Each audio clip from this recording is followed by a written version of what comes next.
I'm Dylan Playfair. And I'm Tyler Smith. And this is Bromance. Nailed it.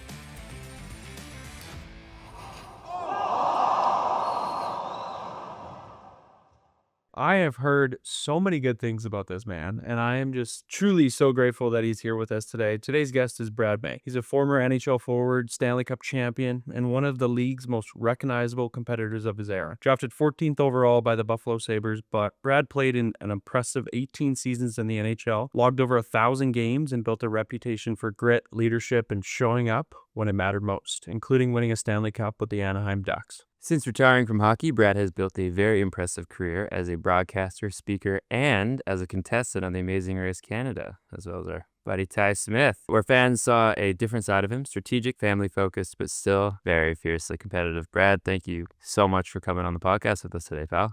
I'm excited to be here with you guys. Dylan, you and I, we got to play hockey a year ago together and had a ton of fun. And Tyler, we haven't met, but I'll tell you, I followed you, and I was trying to follow in your footsteps. Actually, you were a champ, obviously, with The Amazing Race, and my daughter and I. You guys inspired us to actually get our demo reel or whatever we did to actually apply and go on that amazing show. Unbelievable. Yeah, it's a pleasure to Brad. I got so many.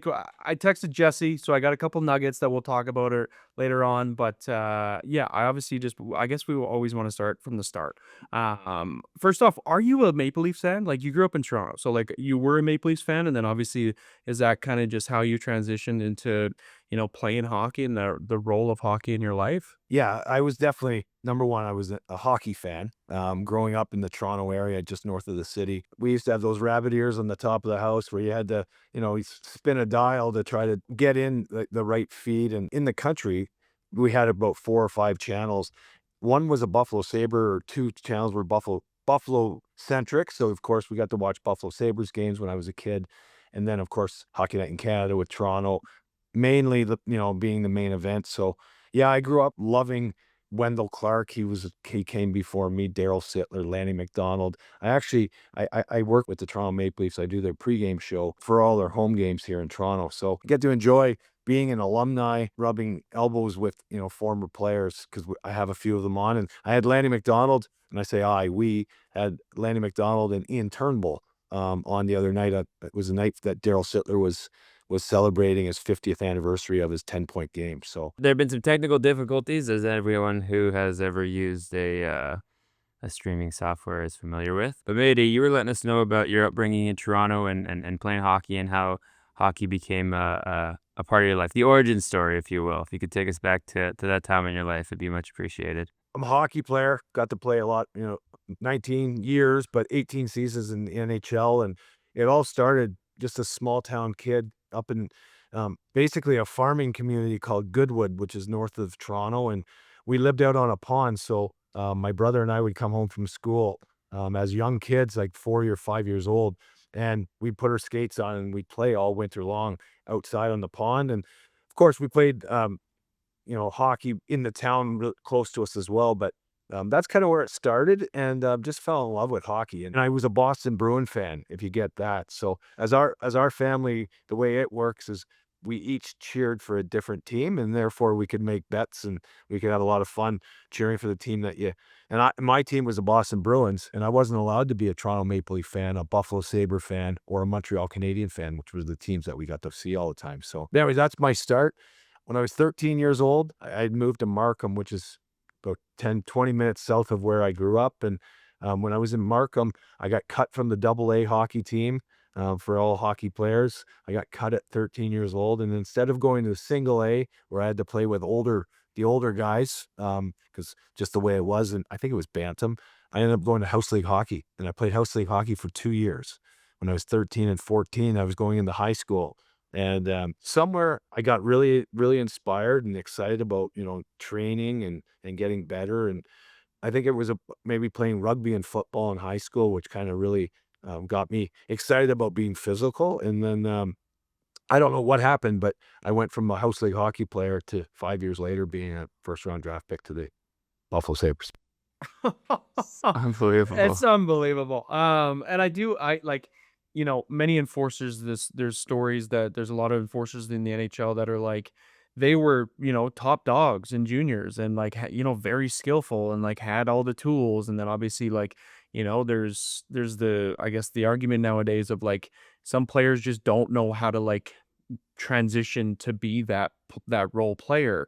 I wonder, like, even with you, like, going back, like, a first-round draft pick, I think I heard some stories lately of you with Chaser and Hall on the podcast about, you having to go back to training camp and fight, but, like, was that an instant thing for you? Like, was that, like, "I gotta be this guy, I gotta be physical, like, I have it in my blood, like, I'll do my part as a first-round draft pick and try and, offer that, like, offensive touch too," or was, like how was that, like, even just mentally? To start off, so I get drafted, when I guess I was 16 years old. I'm a late birthday, so, when I got to play junior my first year, I wasn't eligible to be drafted. Most players, like everybody that was born in 1971, except for the kids that were born after September 15th, I think there's a cutoff. We weren't even eligible to get drafted, so I got to play 2 years in junior. When I got drafted, I was a ninth pick, so, a sixth-round draft pick, but the ninth player chosen to the Hamilton Steelhawks. So there was 8 guys ahead of me on the depth chart. Same story, got cut when I was 13, who cares? Do battle your way back, whatever. Sat on the bench on when I was grade 9 football player, and then by the time was in grade 10 and 11, I never left the field, just one of those. Just Yeah. kinda fell in love with it, but, I took Taekwondo when I was a 15-year-old. It was all self-defense. It wasn't to be aggressive and go fight people, but it was about protecting yourself. I had a bigger and older brother that, sibling rivalry used to beat me up every day, and we'd battle, we'd bet on everything, and of course I took the beatings, but, I took Taekwondo, which made a difference. Clearly, it made a difference for me, but, I went to my first training camp with no illusions that I was gonna make the team. I was a young guy, and I really had no business. There's probably 15 or 20 guys drafted ahead of me, right, the last couple years, and anyways, I got to training camp, and Bill LaForge, who's a legendary pugilist, real hard-nosed, tough coach, loved the fighting, and that wasn't my game. I was just a hockey player. But when I went there, I was like, "Okay, I need to stand out. You gotta find a way to, fill a role. And if whatever I have to do to stay on this team, I'm gonna try to do that. And then, of course, enhance your game by working hard and listening and having good coaching. So basically, I got the training camp from the training of Taekwondo, the first fight I was ever in my life in hockey of any significance. I did very well. Beat up a pretty big guy, and he was older than I was. And then the next game, Bill Ford put me out on the ice in an exhibition game, and he said, "Hey, kid, there's your meal ticket." And I knew what he was talking about. I went over the boards, and I ended up that year, from that point on, I had 54 fights and over 300 penalty minutes. I made the team, and saying that, I think I had 10 or 11 fights in the playoffs which rounds out that 54. But we went to the OHL final, and Wow. we ended up one game or two wins away from going to the Memorial Cup. Peterborough beat us with Ty Domi, Mike Ricci, Luke Richardson. These guys, they were amazing players, and they went to the Memorial Cup in Swift Current. Anyways, in saying all that, I showed up the next year. Of course, that's now my draft year, and I was elevated in the lineup, from doing what I did the year before, and my line mate right from the outset was Keith Primo, who was a third overall draft pick to Philadelphia the following summer with me, and I was picked 14th. But we also had another guy, Jason Winch, on our line that he was drafted by Buffalo as well, but a later round. Hell of a hockey player. I think his first year in the American Hockey League, he had 85 or 90 points. He didn't end up making the NHL. I think he may have played a few games, but we had a really wonderful team and development program in Niagara Falls, and ended up getting drafted to the Buffalo Sabres. And it basically was do the exact same thing. Now, although you're a first round draft pick, you still need to make an impact. I made the team in my first training camp, my first year playing, and I had 300 penalty minutes, and we're the only team in the history of the NHL to have 3 guys over 300 penalty minutes. And I was able to be the third guy. There's 2 guys, Rob Ray and Gord Donnelly, but that had more penalty minutes than I did. But listen, for me, that's a really wonderful story to tell. A lot of people think it's crazy, but that was how I made the NHL. Was you can always get there and play your first game or play 20 games, but you have to find a way how to stay and how to be a nightly contributor. And when you're 18, 19 years old, like I was, I'm certainly not a better skater and a better player than Alexander McGillney, Dale Howard, Chuck. Pat LaFontaine, Dave Andrich. Those guys are all in the Hall of Fame, by the way. Dave Andrich. So how am I gonna get ice time? Well, if I play tough and physical, and I get on the ice with those guys because I can, fight their battles, they're gonna teach me how to become a better hockey player and score a little more, and that's exactly what happened. Right. Give them the space to do what they do, and you get to be on the ice with them. That's awesome. Maybe was that around the tail end of Larry's career? My uncle played for Buffalo for quite some time, and he was doing a similar job. He might have been a couple of years before you were there though, if I'm not mistaken. Larry finished 1989, maybe 88, 89, 90. I was Yeah. drafted in 90, but made the team in 91. I Okay. actually wore number 27, and it was Larry, That's is right. your uncle Larry Playfair's That's right. jersey. So Yeah. I love Larry. The one thing I said was when people say, why would you wear number 27? And I said, because there's a lot more goals in that number. Still, there's more goals to be scored. Yeah. Like, certainly not as tough as Larry. That guy was like he was the king of the jungle, but what a great man. I still see Larry to this day. I love him. Yeah, he's a beauty, and he did just exactly what you're talking about. You find a way, and if it means you got to contribute physically, and you contribute physically, you love the game, and you do what you got to do to help your teammates win. So that's so cool. Small world. That's the plan. You know what? But like Mike Tyson says, everybody has a plan until they get hit. Yeah, yeah, right. Yeah. They're right in the mouth. Oh, that's funny. And even like, so now you're in Buffalo, so like you're not far from home. Like, I guess this podcast, the whole thing is bromance and like your people, your friends, like and I mean, obviously you have a unique situation where you had your football boys and like you had your rugby like people, and you obviously have your hockey people, and like talk about that transition of like, okay, now I'm like a first round draft pick and I'm going to the NHL, and like but I'm only in Buffalo, like I'm not far from home, and like I guess like just talk about that support and like that constant support around you leading into, at the end of the day, it's scary, I'm sure, for your people to watch you fight most nights and get into these situations. But I guess like talk about that support. Well, the support I had was I say second to none. It was amazing, from my high school friends, of course, family, but I also had, you know, nondescript people that actually, because I played junior hockey in Niagara Falls for 3 seasons, the better part of 3 seasons. By being picked by Buffalo 25 minutes down the road, it was like I was a hometown kid. So I'm sure if I was picked by another team, there would have been moments where they would have sent that kid down to the minors to learn or to get a little schooling, or maybe whatever that would be, mentorship. But I was lucky. I had this community that was fiercely behind me. And I think I earned that because, being physical and putting yourself in harm's way for your buddies, and not to mention having a great time and with a smile on your face. I think I was able to ingratiate myself to the fans of Buffalo. But my high school friends were wonderful. My girlfriend at the time, it was an hour and a half, 2 hour drive for her to come down and see me, and we would meet in the middle, in Oakville, which was an hour from me, hour from her. And of course, I've been married to this girl, this woman, for the last 31 years, and we were together for a long time. So we met in high school before I went to play hockey, and then my parents, my brother, all those wonderful relationships. It wasn't that far away, so they were able to come and celebrate with me, and certainly have fun weekends away from wherever they were. But the crazy part was when I went to Niagara Falls and I left. My brother went to university the same day, so when I went to go to training camp, my mom took my brother up to Sudbury, where he went to university. Two boys moved out of home, so it was really probably traumatic for her. But then on the Yeah. other hand, she had the ability to, with her job and stuff, that she would meet us, and we played all around the Toronto area. So they got to come and watch me quite often. That's cool.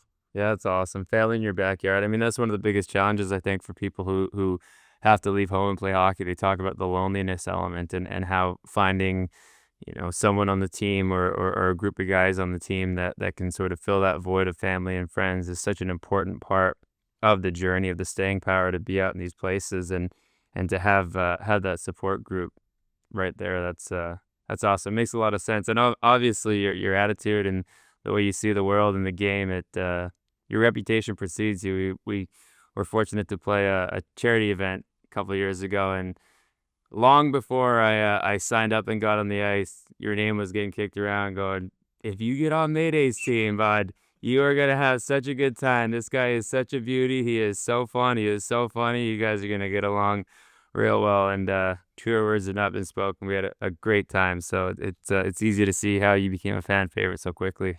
Hey, you know what? Well, it was amazing. So number one, Vancouver, I got to play for the Canucks twice. Couple years, I left for a few years to Phoenix, and then actually when I left from Phoenix the following year, that's when your dad got the coaching job, Yeah.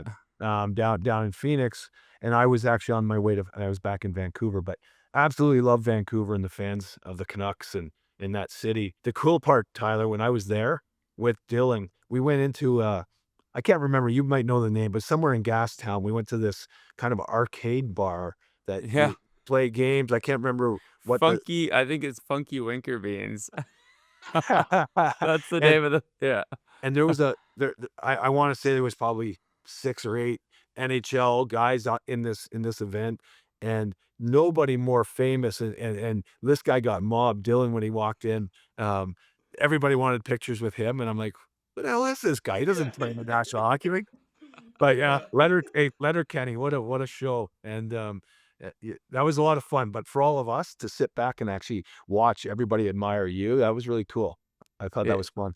it was neat, and, it's funny, we talk about Letterkenny often on the show, and the I think the formula for winning teams and good hockey clubs was taken from, from hockey and applied directly to that show. It's guys who know their roles. It's you're competing and showing up, for the person next to you because you want to make sure that they're looking good and feeling good. And I think that's such a key element of a team that wins is you want to go to the wall for the guy next to you. And that seems to be such a common element in teams that win and you've won, which is rare and fun. It's a hell of a Oh, lot more fun to win than it is to lose. Oh, yeah. I can tell you, I've been asked that question, and I love talking about the Stanley Cup. I love what it means to me and certainly what it means to others, but, being part of a team, doing it on your own, I don't know what it would be like if you were able to do something like that monumental. I guess it would be fun too, but you're not able to share it with everybody else that you relied upon and leaned on, and, at the end of the day, it takes everybody on the team, so winning a Stanley Cup was really cool, certainly the pinnacle of my hockey career, but just getting up every day and knowing that you're gonna hang out with 25 of your at that time, your 25 of your closest friends, and it was awesome, and I got to do it for 2 decades. It was pretty fun, and I'm certainly grateful for the opportunity, but then being a player, you're never I after I retired, I was always say I was a former player, I used to play, and my wife said to me one day, she goes, "Brad, you're a hockey player. You're still a Yeah. hockey player even though you don't play, like, you don't have to talk down or demean yourself, like, you're still a hockey player, you just got, other things that you do now," and that resonated with me because for a few years after retiring, and by the way, I never retired, my phone just never rang again to sign a contract. So, it kinda just ended.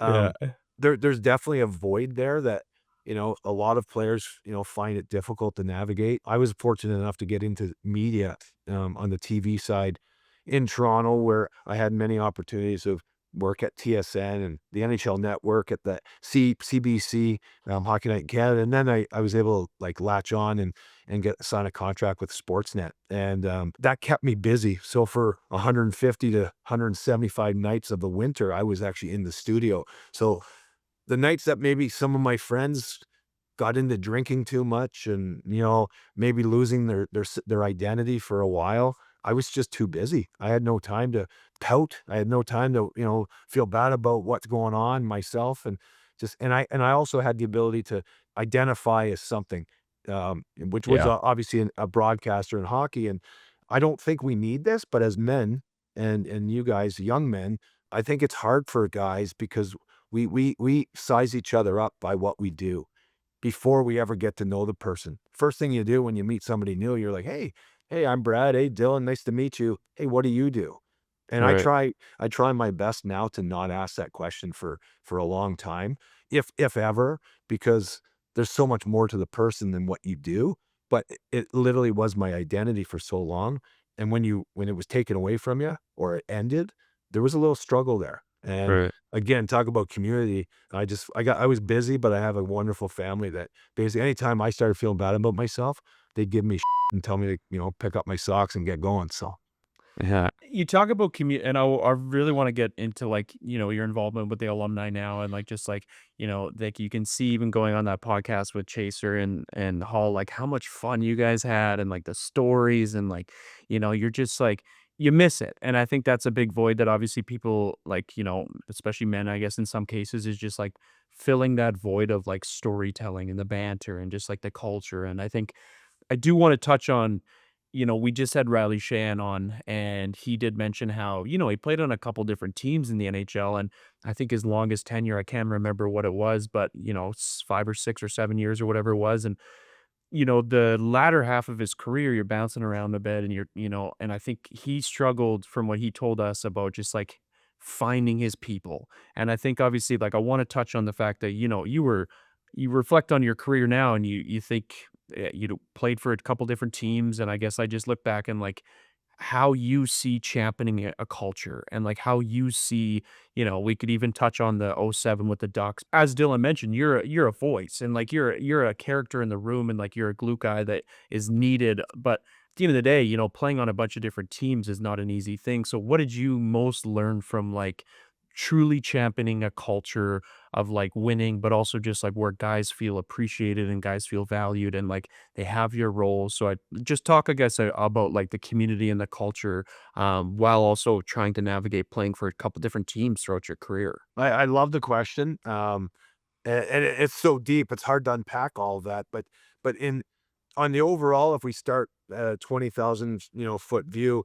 first of all, being grateful, Yeah. I say lucky, but you got to work your ass off to get anywhere, be successful. By the way, it's when you lose and it's the toughest days that you go through that actually build the will and character to actually sustain and last through a career of anything you're going to do. I would say the failures, getting cut at 13, I don't know, I'm sure for weeks, I was sad and I was bruised and limited at that time and insecure. But I look back at it, it's the greatest thing that ever happened to me that I got cut because Yeah. all of a sudden you had to go inside and where's that intestinal fortitude? Where does that come from? So culture for me, number one, it's I want like-minded individuals. They don't have to be the same at all, but there's one word I try not to use, and I just use it in this example, the word try, because you can shove that up your you Yeah. don't try to do anything, you Yeah. either do or you don't.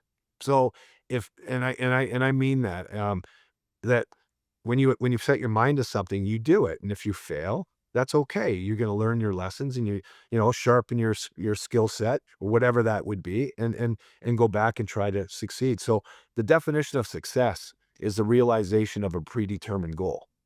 And I love that, and I think about it often, that if you are a goal setter, so as a setting a culture, whether that's the general manager, coach, or a captain, or a new player on the team, setting your goals that where they're achievable. Yeah, you gotta dream and dream big and think that you wanna win a Stanley Cup, but that's, like, in a different, stratosphere. But when you wake up today, if you set your goals, 5 of them, and maybe it's put your shoes on, the right way, maybe it's get to the rink 2 hours early, maybe it's do whatever you had to do to get prepared. Every time if you set your goals with the right priority, the realization of a predetermined goal, you're successful, and that success begets success. So you set your goals small, but obviously with a larger, greater Mhm. plan, and you can achieve anything. So like, there's nothing that's in of the impossible. There's things that have never been done before, but if you set your mind to it, anything for the most part is achievable. Obviously, maybe not for everyone. I was blessed to be an athlete to maybe have athletic skills that others wouldn't have. Well, my path to be successful was playing hockey, where others, whether it's a computer engineer or whatever, if I can't do that, I don't have the intellect for it, or maybe the patience. But if you put your mind to something, you can succeed at anything. And so I think culture there is never ever defining what limits are. because I want to have guys that literally are limitless, Yeah. that stay longer. Like, I don't like really structured stuff where, you're going to work for 1 hour and you're going to do, you know what? Some days you got to work for 4 hours and shut your mouth and put your boots on and get it done. Other days, obviously, you get rewarded maybe with a day off. I'm thinking hockey for a moment, but where you get the rest and maybe not think about the challenges of what you're doing. But I think culture for me is surrounding with all those ingredients, like a bowl of soup, guys. Yeah, we've all had a good bowl of soup, but we Oh, don't know yeah. what the ingredients are. And by the way, that same bowl of soup, when you make it tomorrow, isn't nearly as good. And why is that? Too much salt, it's too salty, too much of one thing or not enough of something, and that's where it's elusive. The success that teams have when they get on rolls and streaks, and then you know what? They could lose 6 or 8 games in a row, and you're like, "Oh my god," like last week we were this mindset, and now we're, like, struggling. It's a fleeting thing, but when you were surrounded with the right people that set their goals accordingly, with an eye on the prize and never deviate from that, you got a chance. I think with that attitude, it sort of the background, the sport, the endeavor, whatever it is almost irrelevant because that really truly is the formula for success. It seems to be that in anything. And it's funny. My career ended when I was 19, and it was at the time it was really hard. It was really challenging. What I wanted to do was play pro hockey, and I told the guys on my team in my rookie season I was gonna win the Stanley Cup, hold the Stanley Cup, and then at 19, I was on my way out. The writing was on the wall that pro hockey wasn't gonna be it for me. And, I talked to my dad about it, and he goes, "You apply the same work ethic that you have that's made you successful in this game, and you'll be successful in whatever it is that comes next. That, one goal at a time, one day at a time. You're not gonna do it all in one shot, but if you keep that mentality of showing up early, staying late, learning every day, asking if you don't know the answer, finding someone who does, learning and growing." The second project I ever did was a short film for the Hockey Hall of Fame, and it just so happened that they had the actual Stanley Cup in Penticton that they lent to the set for us to film this piece for the Hall, and because it was for the Hall, they had the actual Stanley Cup there, and I said to Phil, the keeper of the cup, I go, "I know you guys don't usually do this, but the character is, he wins the cup." He goes, "It's the real one, and you guys supposed to hold it, so here you go." And I thought, as I'm holding the Stanley Cup, I go, "This is wild." 'Cause there's if a door closes, you find a window and you crawl yourself through. Now, I obviously didn't win a Stanley Cup, on a NHL hockey team, but I think when you look at the world through that lens of nothing is impossible, so long as you continue to work at it, it's so cool to hear that formula has worked out for you so well, Mayday. Because I mean, your career goes so far beyond just hockey, and I gotta believe it's that mentality that's led you to all these cool things that you've done in your life. I think it's fair to say that while we both love friendships, we both love love. And the cool thing is, charm is a part of our real life love stories. When the time came to propose to Kat, I worked with the team at Charm to design a ring that really reflected just how much I love her. And when Jen and I exchanged our vows, we also exchanged wedding bands from Charm. Charm isn't your average mall jewelry store. Aside from being proudly Canadian owned and operated, they're also so proud to be a part of your love stories. You can buy something right from the case, or like me, you can design something custom and one of a kind. I'm many things, Ty, but I'm not a jewelry designer. That's where Charm comes in to help with the assist. And not only does Charm have the most incredible selection of gifts for literally anyone in your life, they come with warranties, unbeatable pricing policies, free cleanings, financing plans, and so much more. Charm Diamonds has been around for over 50 years, and you can shop in one of their many stores across Canada or online. Visit charmdiamonds.com now. I've had a lot of fun. I've had a lot of wonderful opportunities, some that I've done, others that I've missed out on, but I'm in the game. For instance, I'm in Toronto and I do the pregame show for the Toronto Maple Leafs. And by doing that, now I'm in front of another audience, and it's not I'm not in a studio on TV where you're away from people. I'm actually there, so fans come in. Well, I've reconnected with some old friends that, didn't even know what I was doing. They see you, and but you're now in the game again, and it's really cool meeting some like wonderful people. Like we had Will Arnett on our show, and we Oh, interviewed Will Arnett. And he and Jason Bateman, they have like that their podcast, which Marlins. is which is an amazing thing. But this guy's best friend is Bradley Cooper. And we were like, I don't know Will Arnett, but he's a fan of Wendell Clark, and Wendell was on our show that same day, and we're having a great conversation, and he's telling me stories about Bradley Cooper being a great dude and whatever. And I just watched his movie with what's her name? The singer. What's Oh, that? was it Lady Gaga? Lady Gaga. But A anyway, Star is Star is Born. Born. Yeah. Stars Born. I love this Bradley Cooper guy. I think he's cool and whatever. Well, I haven't met him, but I met his best friend. And it's all through hockey. It's being there, but just a small story like that. It's being grateful for where you are, and good enough that people that maybe listen to you. And then if I can do a better job would be to not talk as much, because I'm a social guy, and listen and ask the right questions, and hear what they have to say. And I work hard at that, and I try to do that. And I feel like I'm a good communicator. Well, you're enthusiastic and curious, and I think those are the two key elements of being a good communicator and enjoying conversations. If you're genuinely curious and excited to talk, I'm in the same boat as you, Mayday, that I love people.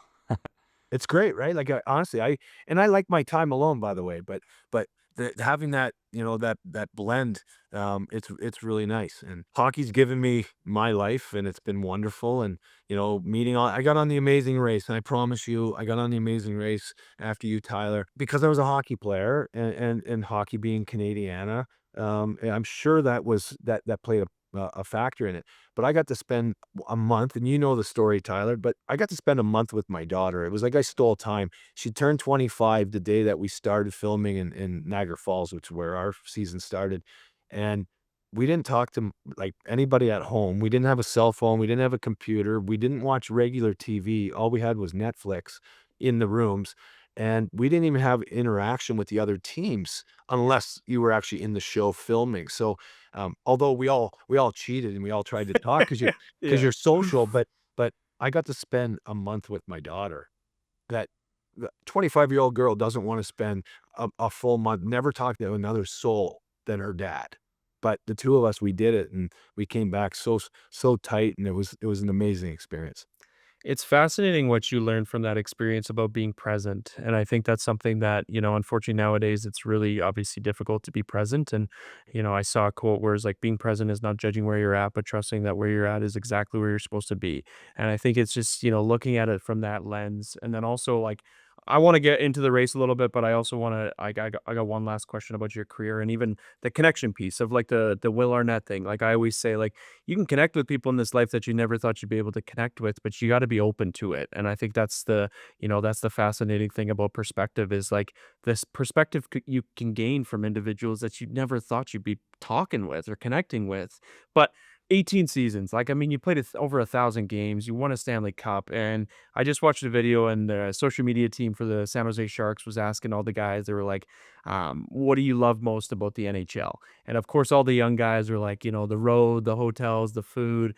And Tyler Toffoli, who's been around the league for quite some time, obviously the oldest guy or one of the most veteran guys on the team, he instantly just goes a split second, he goes the friendships and like the people. And I want to obviously ask you, like, you reflect on your career, what do you take from it? I mean, yes, there's this 2007 Stanley Cup championship that will forever be with you, but what do you personally take from it from those years? Well, I think Tyler's spot on, and really, when you actually just slow it right down, that's what's most important. It's family, and if for the most part, not everybody, but if for most, is family and friendships, and those bonds are tight. Not as tight, with some of my great friends, because time and distance. We all grow at different rates too, by the way. And when I first started, I was a 19-year-old kid, and my roommate was Mike Ramsey, who was the captain of our team in Buffalo, but he ended up he was in the 1980 Olympic team with the Americans, and they beat the Russians, and they won the gold medal in Lake Placid. And with him, I learned so much. He was a veteran player. He was the captain. He's been around the league. He taught me a lot about how to become a professional. And then I had Dale Howarchuk and Pat LaFontaine. And by the way, I became these guys to younger players when I was an older veteran player. But Patty LaFontaine and I were roommates for 5 or 6 years in Buffalo. So what that means is every time we're on the road, we shack up with another player, and I'm with the captain of the team. And at that time, there's no cell phones the way we live today. So like if I'm on the phone, it's the phone between the two beds and you're beside one another, but there's a lot of idle time. And those friendships and what I learned from those players, Dale and Pat and Colin Patterson and Randy Hillier, all these great veteran players, Dave Hannon, Wayne Presley, incredible. I miss that. I wish I could actually, you know, go and do something with all those guys. Now, some charity events that we do, and Dylan, you and I were in one, we get to see these guys and acquaintances and friends, and it's really neat. So I would say the NHL is a relationship piece. Yeah. But I would say the thing I miss the most is I don't go on Facebook often, but I got a message from Facebook. There was a man this week, and he lives out in Newfoundland, and he wrote me a story 35 years ago. He was at the CNE, where they used to have the Hockey Hall of Fame, and he was there. I guess I had been drafted, or maybe the World Juniors, whatever it was. It was the year before that I was actually going to go play or try out for the Buffalo Sabres. And the story is that he had a massive stutter, that he was a 50-50 chance if he could get his name out when he's asked his name. So when I'm signing his autograph, I ask, hey, what's your name? One of those. And he's a little younger than me, a couple years younger than me. And this young guy, tries to say his name, and in his story is he screwed it up completely, and he couldn't say it. But there was people in the line behind him that started to laugh and made fun of him. And he said that was like he wanted to crawl under a rock. And so let's start. When I'm reading this, I'm like, this is an awful story. I feel terrible for him. And then he says, no, but the great part is this. There's a second part to it. You were so nice to me, and you had patience for me, and I'll never forget that. And it's still a prized autograph. And congratulations on your career. And it went into this not really nice interaction. So I just said, thank you for your message. I'm genuinely curious. How are you doing? What are you up to now? He lives in Newfoundland. He's got a family, and he's a teacher. Unbelievable. But 35 years ago, if I didn't have the right attitude or understanding of, you're fortunate and lucky and, patient with people, I wouldn't get that. And that filled my cup up this week, and it's really made me feel good. So the other part of the National Hockey League is the impact that you never knew you made on people, because when you actually said hi to people and signed autographs, whatever that would be, there are stories that you never hear of, how it maybe impacted that person. And I think that was pretty cool. That's really cool. That's Wow. really cool. I think we're very fortunate in our positions where, you're in the public eye. Jim Carrey's got this really great quote where he says, I did something in my life where people present their best selves to me, and I feel I have a superpower to be wielded for good. And if I give some of my time and energy and attention to someone, that's worth something to them. And, that quote has really stuck with me for a long, long time. And I don't think that it's just specific to folks in the public eye. I think there are people out there, and, bringing it back around to the objective of the podcast, you never know what little moment of time that you give to someone that will change their entire worldview, how they interact with people around them. And I think it's so important to, when you have the opportunity to clock that and have some grace and patience and understanding and appreciation, the ripple effect can be so beyond anything that you ever imagined, that 35 years later, you get a message and you go, I wonder if you even remember that. But for him, it changed the course of his life. And appreciate you sharing that story, man, because I love that. I got a good memory. I do remember, because the first time I think I think maybe I got paid $50 or something to go down and sign. It was actually done from Score, because Oh, Score yeah. hockey cards came out with their 1990 set that summer after the draft, and that's why I Mhm. was there. So whatever I got, that's irrelevant. But I Yeah. remember being there, but I don't remember that interaction. And but this little message, and we went back and forth. We've I don't know 2 or 3 messages back and forth to each other. I don't know this gentleman, unless he came up to me and introduced himself. But you know what? When I get to St. John's, Newfoundland, he lives in Gander. His daughter plays hockey out there. Genuinely, I'm curious, and Candor. and I'm excited. So when I go to Newfoundland next, whenever that will be, I'm gonna send out this message, and maybe I meet this guy and get to know, like, just know him a little bit for whatever that was. But makes me proud that Yeah. first of all, I think another thing about being a hockey player, or lucky enough to play at that level, but just growing up in the game of hockey, is we have to be honorable to our teammates.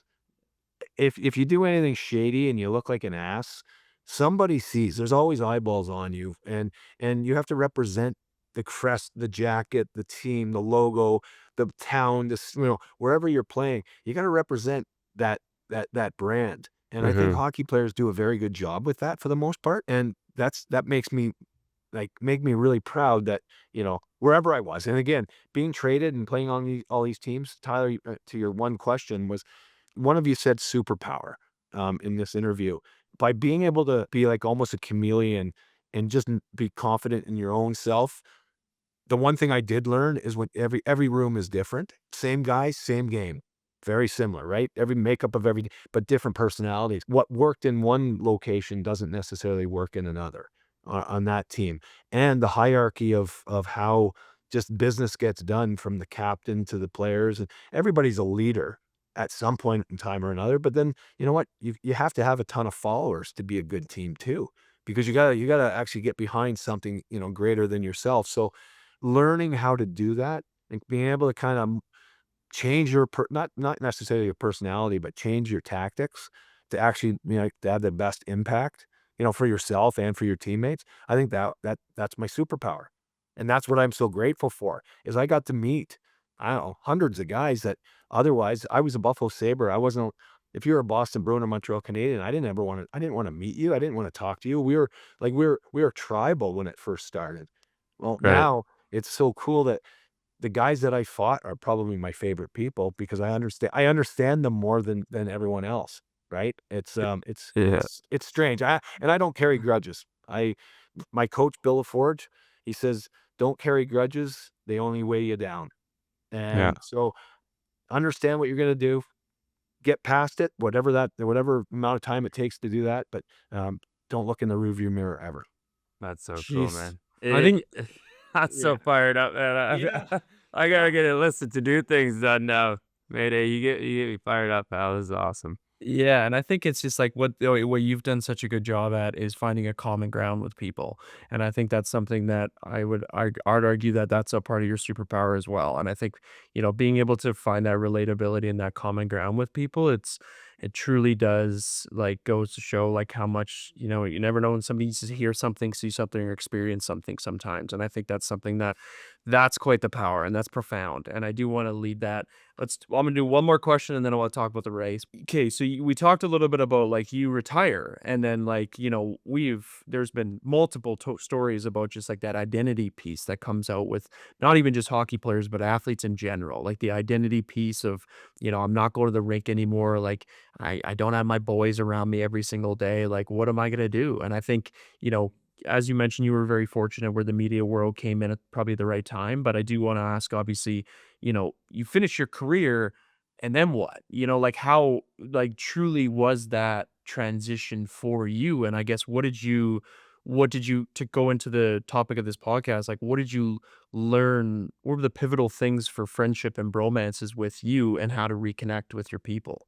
It didn't end abruptly for me. I'm lucky it wasn't an injury. It wasn't like I still felt like I had, so much more to give, and I got screwed by a coach, or, a lot of players leave the game and they're sour. They're bitter Yeah. for whatever happened, the how they were treated or they felt. It's all, by the way, it's all in perception, right? I'm not Perception's reality. So the way I see it might be so completely different than that other guy, but not having structure. I'm a spontaneous guy. I love it. I don't want to be coached. But I'm very coachable. I don't know if that makes sense. It Nope, The I does. things I got Yeah, you. re- Yep. the absolutely. things I love working on things I'm good at. Yeah. I want to be better at the things, but you know what? I should probably pay more attention to things that I can't do well and work on those. But with that structure in hockey, you had to adhere to the structure and do that. And there were so many days that I'm so grateful that I did things that were out of my comfort zone and I would never have done if had I been in charge of Brad. It's now all of a sudden I'm in this new world. I wake up, I don't have an itinerary. It's not that I need somebody to hold my hand. I'm a married man at this time. My children are 14 and 11, and we got a household. They're in school and a lot of responsibilities when I retired. But what gets me out of bed in the morning? And I Totally. outside of the TV got me, but the good thing was it was an evening job. So most afternoons and evenings. Therefore, if I was gonna have a beer, some of my buddies get in and they drink too much and whatever. I couldn't because my job's in the evenings. However, I didn't sleep very well, and I've never been a good sleeper, and I always loved afternoon naps being a hockey player. And so, I'm a night hawk. Well, I could stay up till 2 or 3 in the morning after my TV shows, the Hockey Central, which we have to wait till the West Coast games are done, and at that time, I get home, I don't sleep till 4 in the morning, then I slept in. I never slept past 8 o'clock or 9 o'clock in the morning as a hockey player because you had to practice. Well, I have nothing to do, and my wife would be like, "Brad, get off the couch. You're actually becoming so unattractive. Like, you're like, part of what we like about you is your spirit. You have no Yeah. spirit. You're defeated." And I felt it. I felt it. Yeah. And I actually, back to that whole point of like, meeting someone and what do you do? When people would ask me that, I'm dropping my kids off at school. I meet a parent. They're like, "Hey, how you doing, Brad?" But, "Hey, what do you do?" And I'm basically like, I sleep all day. Like I do nothing. And I used to play hockey is what I would say. And that's true. But I'm a hockey player and I'm in Yeah. a transit. Like I wasn't confident enough at that time. And I think that retirement, that those few years, there's a lot of change. I'm fortunate that I got a great family that probably pulled me out of the darkness if there was any. I don't think I've ever had a bad day, guys. Like in when the bad days, there's always something to look forward to. I need that family though. I need that support. You can't do it on your own.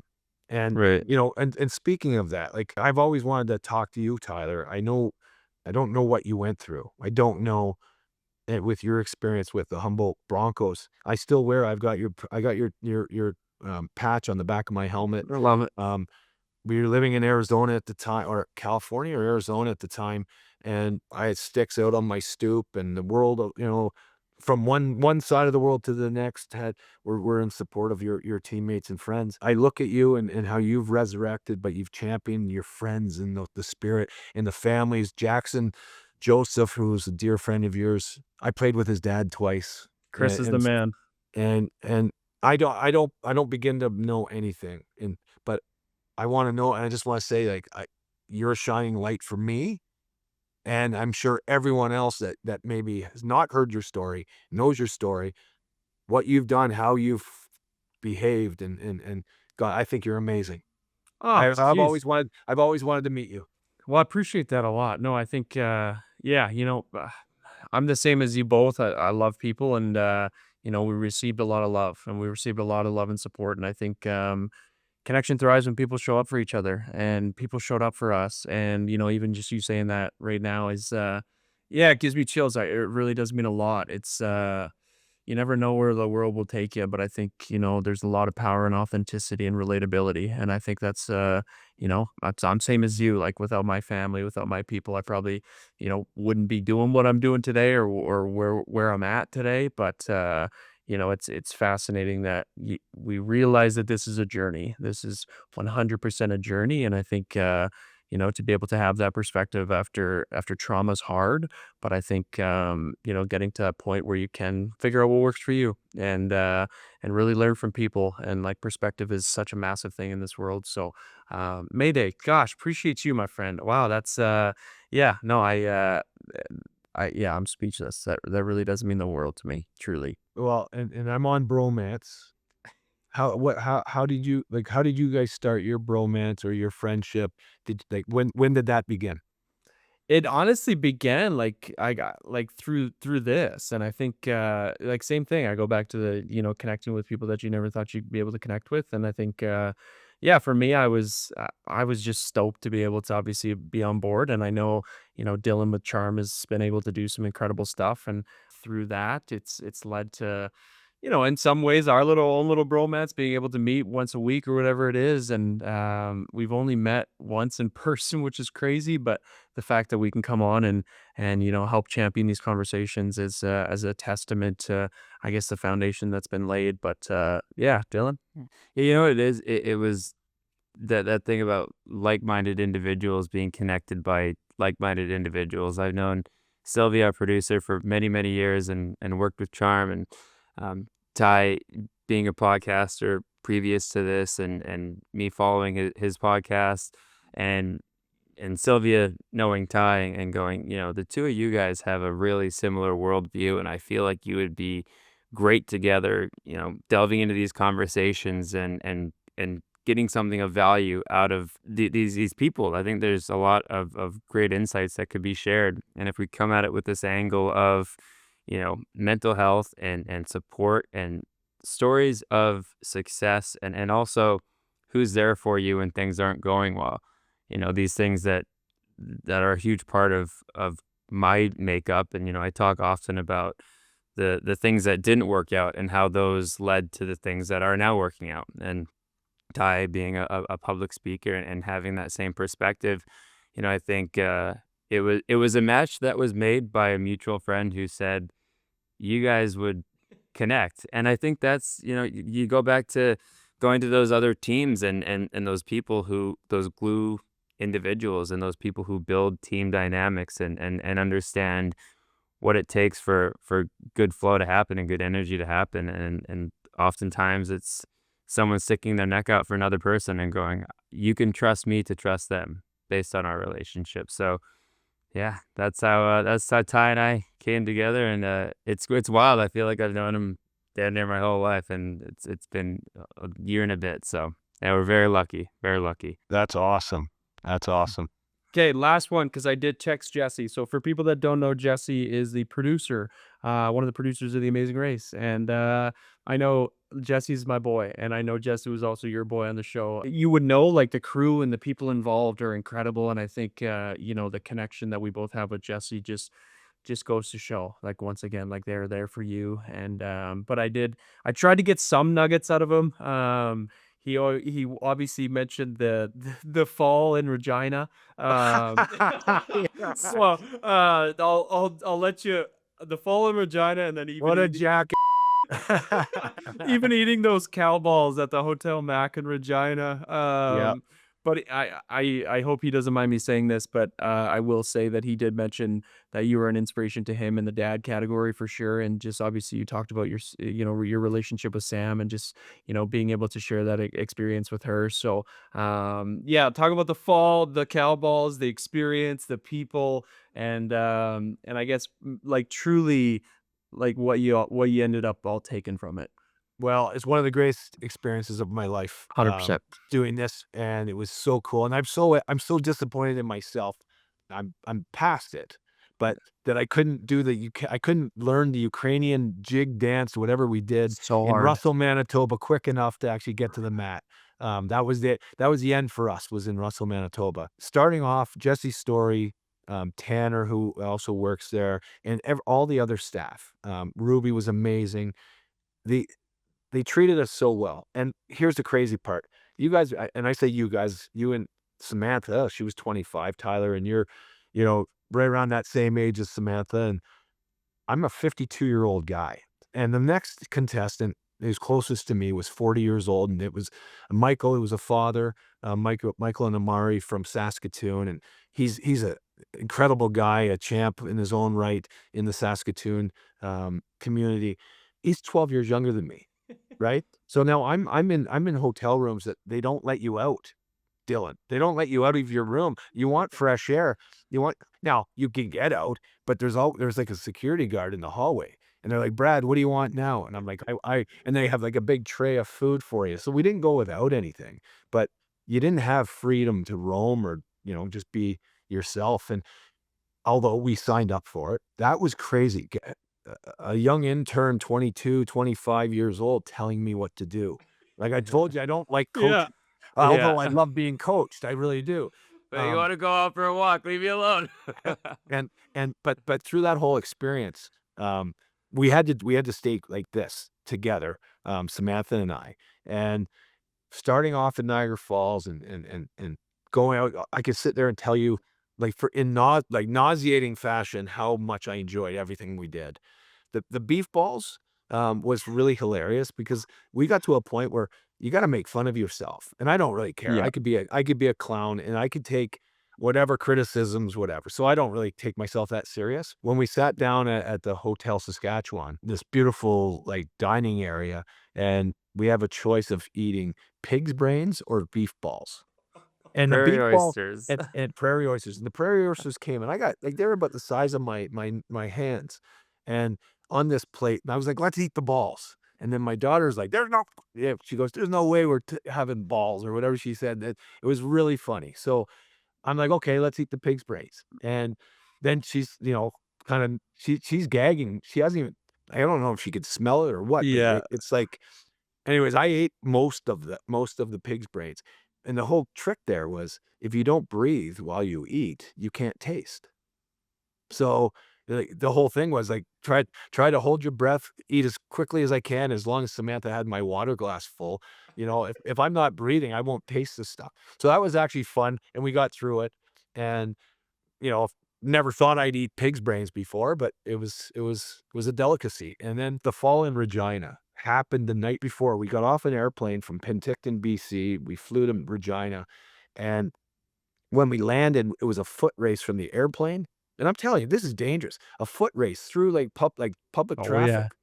And we had I think it was 2 levels down the stairway, down right into the, like, baggage claim area, but we're trying to get to a taxi cab, or we don't even know what's in front of us, but we know we have coordinates, we have to get to this place. I started off on 2 steps, 2, 2, 2, but I was going too fast, and then it became 3, 3, and then it got to 4, but the 4th one, it ended, there was only 2 steps left when I was on a 4, like, step gap or Yeah. gate.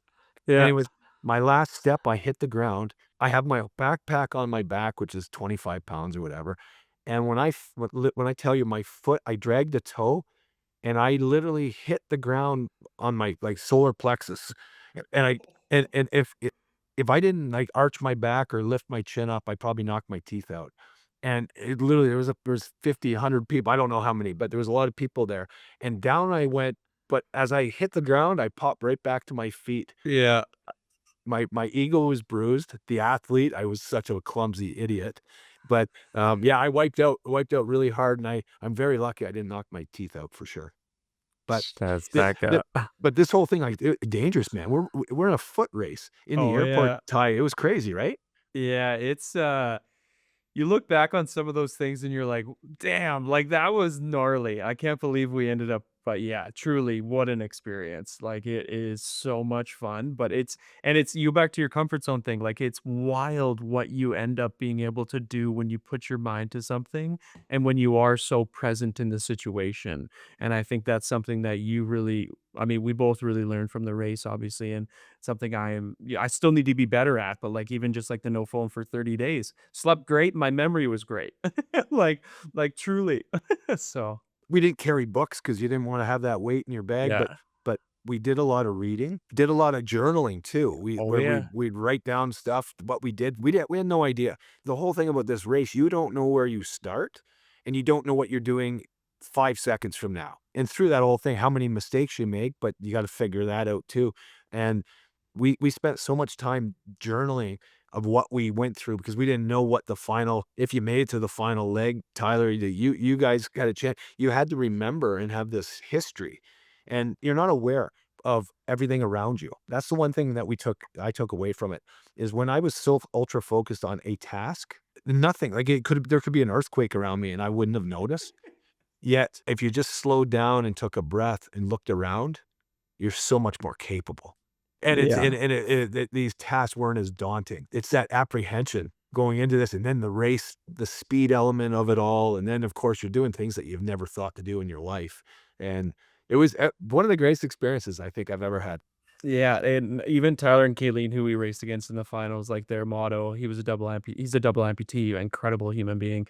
And his motto the whole race was slow is smooth, smooth is fast. And it's something that when you're put into a situation like that, you realize how much that rings true. And you realize how much, and even to fasten it or to relate it to life, just like how much a good reset every once in a while is needed and how important it is to slow down and take a breath. And yeah, Brad, Mayday. I mean, how refreshing. What a chat, my man. I am, yeah, grateful for you.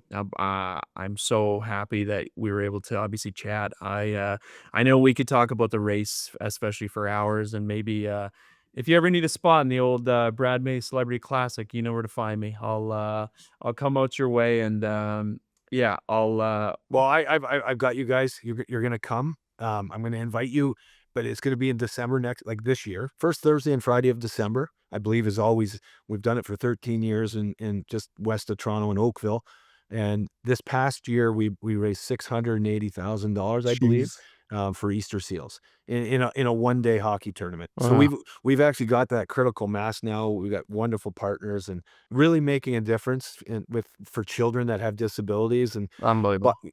getting access to, to their home, to their school, to their environment, but mobility aids that these children need, from a walker, canes, obviously braces, but wheelchairs are awfully expensive, and you can't do it alone. Again, guys, it takes a village to raise a child, and there's 300 people that participate in this event that raise 670 or $80,000, and we're looking to raise more. But at the end of the day, the spirit of everybody, when you can wake up and you can actually really like just go do something for someone else with no expectation for yourself, that's the world I want to live in. Agreed. We're all gonna take care of ourselves for the most part. But if you can do things for others while you're actually enjoying your day and enhancing every situation, as opposed to being a leech or a guy or a guy, girl that actually is way too high maintenance and is a Hey, detriment to the yeah. situation. I don't want to be a burden on anybody. I just want to help, but I also want to have a good time. And I think you can achieve that, for the most part, if, again, community and with the right outlook. Absolutely. Couldn't agree more. True joy is found in moving the needle for other people. I couldn't agree more.